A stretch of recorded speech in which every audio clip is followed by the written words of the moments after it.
ನಮಸ್ಕಾರ, ನಾನು ನಿಮ್ಮ RJ ಅವಿನಾಶ್. ಇದು ಮೈಸೂರು ರೇಡಿಯೋ, ಇದು ನಮ್ಮ ರೇಡಿಯೋ. ನಮ್ಮ ಜೊತೆ ಇವತ್ತು ಡಾಕ್ಟರ್ ಶಿವಾನಂದ ಗವಿಮಠ ಅವರಿದ್ದಾರೆ, JSS ಆಯುರ್ವೇದ ಆಸ್ಪತ್ರೆಯಿಂದ. ಸರ್, ಕಾರ್ಯಕ್ರಮಕ್ಕೆ ಪ್ರೀತಿಯ ಸ್ವಾಗತ. ನಮಸ್ಕಾರ. ಬಹಳ ಸಂತೋಷ ತಾವು ಬಂದಿದ್ದು. ಮೊದಲನೇದಾಗಿ ಶಾಲಕ್ಯ ತಂತ್ರ ವಿಭಾಗ ಅಂದ್ರೆ ನಮ್ಗೆ ನೆನಪಾಗೋದು JSS ಆಸ್ಪತ್ರೆ. ಸೊ ಶಾಲಕ್ಯ ತಂತ್ರ ವಿಭಾಗ ಅಂದ್ರೆ ಏನು? ಎಲ್ರಿಗೂ ನಮಸ್ಕಾರ. ಶಾಲಕ್ಯ ತಂತ್ರ ವಿಭಾಗ ಅಂದ್ರೆ ಇದೊಂದು ವಿಶೇಷವಾಗಿರ್ತಕ್ಕಂಥ ಒಂದು ವಿಭಾಗ. ಆಯುರ್ವೇದದಲ್ಲಿ ಅಷ್ಟಾಂಗ ಆಯುರ್ವೇದ ಅಂತ ಕರೀತಾರೆ. ಆಯುರ್ವೇದದಲ್ಲಿ 8 ಸ್ಪೆಷಾಲಿಟಿಗಳನ್ನು ಮಾಡ್ತಾರೆ, ಶಾಸ್ತ್ರೋಕ್ತವಾಗಿ ಹೇಳೋದಾದ್ರೆ. ಅದರಲ್ಲಿ ಜನರಲ್ ಮೆಡಿಸಿನ್, ಹಾಗೆ ಮತ್ತೆ ಪ್ರಸೂತಿ ತಂತ್ರ, ಸ್ಥಿರೋಗ. ಅದೇ ರೀತಿಯಾಗಿ ಶಾಲಕ್ಯ ತಂತ್ರ ಅಂದ್ರೆ ಕಣ್ಣು, ಕಿವಿ, ಮೂಗು, ಗಂಟಲು ಹಾಗೂ ಶಿರೋರೋಗಗಳು ಅಂದ್ರೆ ಮೈಗ್ರೇನ್ ಇಂದ ಹಿಡ್ಕೊಂಡು ಕಿವಿ ಸಮಸ್ಯೆಗಳಿರ್ಬೋದು, ಕಣ್ಣಿನ ಸಮಸ್ಯೆಗಳು, ಮೂಗಿನ ಸಮಸ್ಯೆಗಳು, ಗಂಟಲು ಹಾಗೂ ಬಾಯಿಯ ಸಮಸ್ಯೆಗಳು ಎಲ್ಲವನ್ನು ಒಳಗೊಂಡಂತೆ ಒಂದು ವಿಶೇಷವಾಗಿರ್ತಕ್ಕಂಥ ಚಿಕಿತ್ಸಾ ವಿಧಾನವನ್ನು ಎಲ್ಲವನ್ನು ಹೇಳಿರ್ತಕ್ಕಂಥ ಒಂದು ವಿಭಾಗ, speciality, which includes ophthalmology, ENT and disease of head. ಅದಕ್ಕೆ ನಾವು ಶಾಲಕ್ಯ ತಂತ್ರ ಅಂತ ಕರಿಬೋದು. ಆಯುರ್ವೇದದಲ್ಲಿ ಕಣ್ಣಿನ ವಿಶೇಷ ಚಿಕಿತ್ಸೆಗಳೇನು, ಮತ್ತೆ ಕಣ್ಣಿಗೆ ಸಂಬಂಧಪಟ್ಟಂತದ್ದು ಬಹಳಷ್ಟು ಇವತ್ತಿನ ಆಧುನಿಕ ಜೀವನ ಶೈಲಿನಲ್ಲಿ ಇದೆ. ಸೊ ಅದಕ್ಕೆ ಪರಿಹಾರಗಳೇನು? ಆಯುರ್ವೇದದಲ್ಲಿ ವಿಶೇಷವಾಗಿ ಆ ಕಣ್ಣಿಗೆ ಒಂದು ಸಪರೇಟ್ ಆಗಿ ಒಂದು ಚಿಕಿತ್ಸೆ ಮಾಡಲಿಕ್ಕೆ, ಮತ್ತು ಚಿಕಿತ್ಸೆಗಿಂತ ಮೊದಲು ಕಣ್ಣಿನ ರೋಗಗಳ ಒಂದು ವಿಶ್ಲೇಷಣೆ, ಕಣ್ಣಿನ ರೋಗಗಳ ವರ್ಗೀಕರಣ 5,000 ವರ್ಷಗಳ ಹಿಂದೆ ಮಹರ್ಷಿ ಸುಶ್ರುತಾಚಾರ್ಯರು ಇನ್ ಡೀಟೇಲ್ ಆಗಿ ಎಕ್ಸ್ಪ್ಲೇನ್ ಮಾಡಿದ್ದಾರೆ.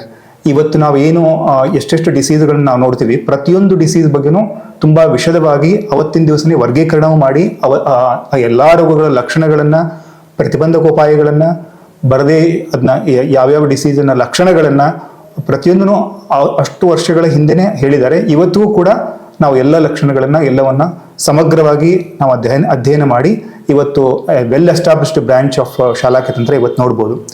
ಇದರಲ್ಲಿ ನೀವು ಕೇಳಿದ ಹಾಗೆ ಕಣ್ಣಿನ ವಿಶೇಷ ಚಿಕಿತ್ಸೆಗಳು ಮತ್ತು ಇವತ್ತಿನ ದಿನಮಾನಗಳಲ್ಲಿ ಕಣ್ಣಿನ ಸಮಸ್ಯೆಗಳು ಜಾಸ್ತಿ ಆಗ್ತಾ ಇದೆ ಅಂತ.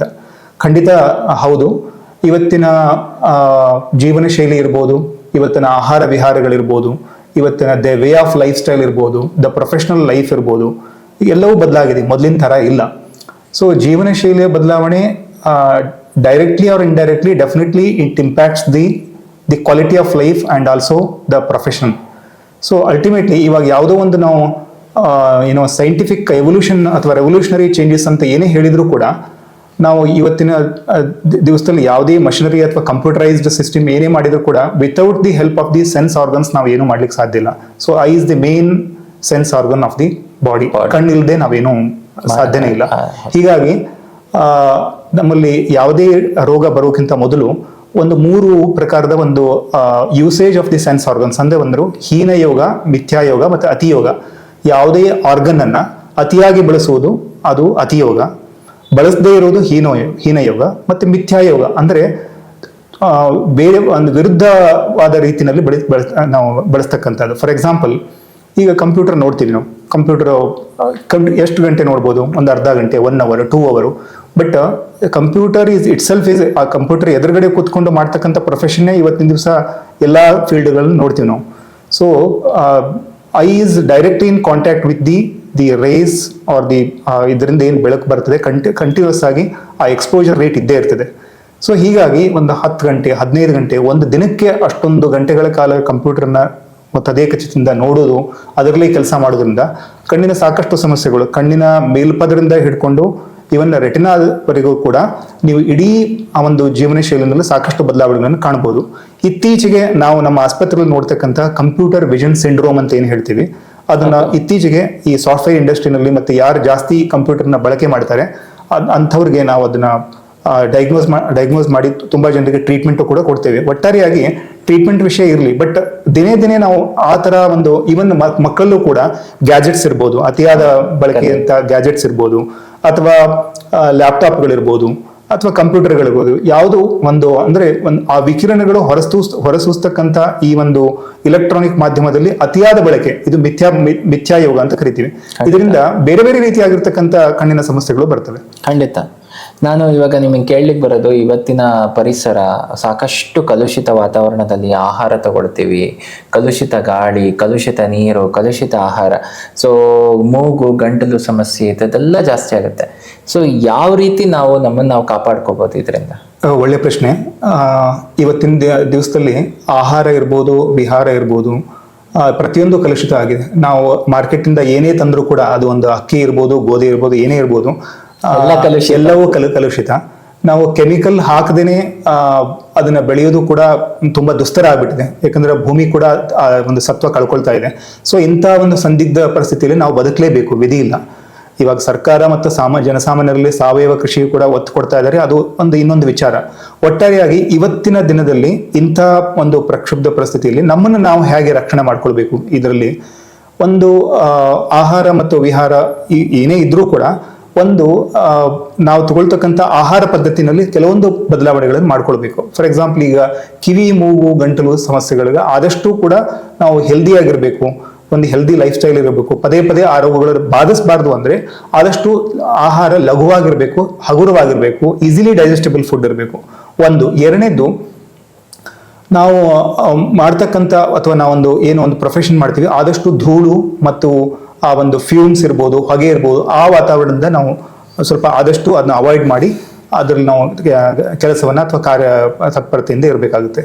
ಮೂರನೇದು, ನಾವು ಈ ವಿರುದ್ಧಾಹಾರ ಅಂದ್ರೆ ಈಗ ಅತಿಯಾಗಿ ಒಂದು ಐಸ್ ಕ್ರೀಮ್ ತಿನ್ನೋದಾಗ್ಲಿ ಅಥವಾ ಒಂದು ಎಣ್ಣೆ ಪದಾರ್ಥಗಳನ್ನ ಏನಾದರೂ ತಿಂದ್ಬಿಟ್ಟು ಅದು ಕೂಡಲೇ ನಾವು ಹಾಲು ಕುಡಿಯೋದಾಗ್ಲಿ ಅಥವಾ ಮೀನು ಮತ್ತೆ ಎಣ್ಣೆ ಹಾಲುಗಳನ್ನ ಒಟ್ಟೊಟ್ಟಿಗೆ ಸೇವಿಸೋದಾಗ್ಲಿ, ಈ ತರ ಯಾವುದು it is very difficult to digest for the body. ನಾವು ಅಪತ್ಯ ಅನ್ನೋಕ್ಕಿಂತಲೂ ಅಪತ್ಯ ಬೇರೆ ಏನೂ ಇಲ್ಲ. The food which is very difficult to digest and which is little intoxicating to the body, ಅಂಥದನ್ನ ನಾವು ಅಪತ್ಯ ಅಂತ ಹೇಳ್ಬೋದೇ ಹೊರತು ಅಪತ್ಯ ಅಂದ್ರೆ ಬೇರೆ ಯಾವುದು ಫುಡ್ ಅಂತಲ್ಲ.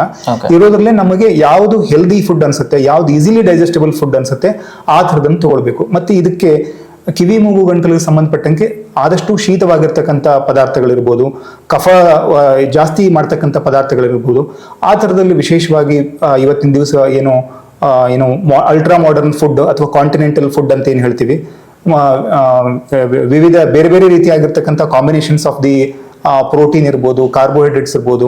ಸೊ ಕಾಂಪಿಟಬಲ್ ಫುಡ್ ಬೇರೆ, ನಾನ್ ಕಾಂಪಿಟಬಲ್ ಎಲ್ಲವೂ ಸೇರಿಬಿಟ್ಟು ನಮ್ಮ ಭಾರತೀಯ ಈ ಇದು ಜನರಿಗೆ ಯಾವುದು ನಮ್ಮ ಆಯಾ ರಾಜ್ಯಗಳಿಗೆ ಅಥವಾ ಪ್ರಾಂತ್ಯಗಳಿಗೆ ಅನುಸಾರವಾಗಿ ಆ ದೇಸಿ ಒಂದು ಆಹಾರ ಪದ್ಧತಿ ಏನಿದೆ ಅಂಥವುಗಳಿಗೆ ಜಾಸ್ತಿ ಒತ್ತು ಕೊಡಬೇಕೆ ಹೊರತು ಇಂಟರ್ನ್ಯಾಷನಲ್ ಫುಡ್ಗಳು ಎಷ್ಟು ಮಟ್ಟಿಗೆ ನಮಗೆ ಅದು ಕಾಂಪಿಟಬಲ್ ಆಗುತ್ತೆ ಅದೊಂದು ನಿಜವಾಗ್ಲೂ ಪ್ರಶ್ನೆ ಹಾಗೆ ಉಳಿದಿದೆ. ಇವತ್ತಿನ ಜೀವನದ ಒತ್ತಡ, ಸೊ ಸ್ಪೆಷಲಿ ಮಹಿಳೆಯರಿಗೆ ತುಂಬಾ ಸ್ಟ್ರೆಸ್ಸು, ಇದರಿಂದ ಮೈಗ್ರೇನ್ ಬರುವಂಥದ್ದು, ಇದಕ್ಕೆ ತಾವು ಏನು ಹೇಳ್ತೀರಾ? ಸೊ ಇದಕ್ಕೆ ಯಾವ ಥರ ಚಿಕಿತ್ಸೆ ಇದೆ? ಇತ್ತೀಚಿನ ದಿನಮಾನಗಳಲ್ಲಿ ನಾವು ಪ್ರತಿ ದಿವಸ ನಮ್ಮ ಕ್ಲಿನಿಕಲ್ಲಿ, ನಮ್ಮ JSS ಆಯುರ್ವೇದ ಆಸ್ಪತ್ರೆ OPDನಲ್ಲಿ ಮೈಗ್ರೇನ್ ಪೇಷಂಟ್ ಎಷ್ಟು ಬರ್ತಾರಂದ್ರೆ ಎಲ್ಲ ಪೇಷಂಟ್ಗಿಂತಲೂ maximum number of patients migraine. ಅದರಲ್ಲಿ ಒಟ್ಟಾರೆ ಹೇಳೋದಾದ್ರೆ ಮೆನ್ ಅಂಡ್ ವುಮನ್ ಇಬ್ಬರೂ ಕೂಡ ಸಫರ್ ಆಗ್ತಾರೆ. ಅದು ಅತಿಯಾದ ಜೀವನ ಶೈಲಿಯಲ್ಲಿ ಆಗಿರ್ತಕ್ಕಂಥ ಬದಲಾವಣೆಗಳಿರ್ಬೋದು, ಆಹಾರ ಪದ್ಧತಿ ಇರ್ಬೋದು. ಬಟ್ ವಿಶೇಷವಾಗಿ ನಾನು ಹೇಳೋದಾದ್ರೆ ಮೈಗ್ರೇನ್ನಲ್ಲಿ ಮಹಿಳೆಯರಲ್ಲಿ ವಿಶೇಷವಾಗಿ ಇದು ಜಾಸ್ತಿ ಪ್ರಮಾಣದಲ್ಲಿ ಕಂಡು ಬರ್ತಾ ಇದೆ.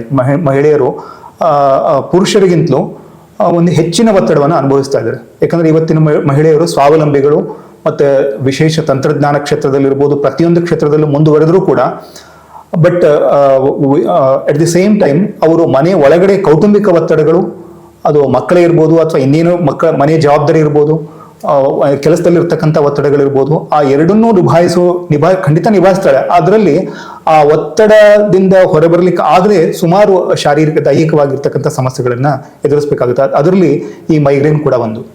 ಈ ಎಲ್ಲಾ ಕಾರಣದಿಂದ ನಾವು ಒಂದು ಒತ್ತಡ ಮೊದಲನೇ ಕಾರಣ, ಎರಡನೇ ಕಾರಣ ಒಂದು ಆಹಾರ ಪದ್ಧತಿ ಇರ್ಬೋದು, ಮತ್ತೊಂದಿರ್ಬೋದು. ಈ ವಿಶೇಷವಾಗಿ ಈ ಹೆಂಗಸರಲ್ಲಿ ಈ ಮೆನ್ಸ್ಟ್ರಲ್ ಪೀರಿಯಡ್ ಏನಿದೆ ಆ ಪರ್ಟಿಕ್ಯುಲರ್ ಟೈಮಲ್ಲಿ ಇದು ಸ್ವಲ್ಪ ಹೆಚ್ಚಿನ ಪ್ರಮಾಣದಲ್ಲಿ ನಾವು ನೋಡ್ತೀವಿ, ಯಾವುದು ಈ ಮೈಗ್ರೇನ್ ಅನ್ನ. ಸೊ ಅದಕ್ಕೆ ವಿಶೇಷವಾಗಿ ಆಯುರ್ವೇದದಲ್ಲಿ ಒಳ್ಳೆ ಚಿಕಿತ್ಸೆ ಇದೆ. ಅದರಲ್ಲಿ ಡಿಟಾಕ್ಸಿಫಿಕೇಶನ್ ಅಥವಾ ಪಂಚಕರ್ಮ ಚಿಕಿತ್ಸೆ ಅಂತ ಕೂಡ ನಾವು ಮಾಡ್ತೀವಿ, ಶಿರೋಧಾರ ಅಂತ ಮಾಡ್ತೀವಿ. ಬೇರೆ ಬೇರೆ ರೀತಿಯಾಗಿರ್ತಕ್ಕಂಥ ಚಿಕಿತ್ಸೆ ಇದೆ, ಪರಿಣಾಮಕಾರಿಯಾಗಿರ್ತಕ್ಕಂಥ ಚಿಕಿತ್ಸೆ ಇದೆ, ಮತ್ತೆ ಪುನಃ ಬರಲ್ಲ. ಈ ಎಲ್ಲ ಸೌಲಭ್ಯಗಳು ನಮ್ಮ ಆಯುರ್ವೇದ ಆಸ್ಪತ್ರೆಯಲ್ಲಿ ಇದೆ ಅಂತ ಹೇಳಲಿಕ್ಕೆ ಬಯಸ್ತೀನಿ ನಾನು. ಸರ್, ಇವಾಗ ಕಿವಿಗೆ ಸಂಬಂಧಪಟ್ಟಂಗೆ ಮೇನಿಯರ್ ಡಿಸೀಸ್ ಅಂತ ಕರೀತಾರೆ. ಸೊ ಅದಕ್ಕೆ ಏನೇನೆಲ್ಲ ಚಿಕಿತ್ಸೆಗಳ ಲಭ್ಯ ಇದೆ? ಒಳ್ಳೆ ಪ್ರಶ್ನೆ.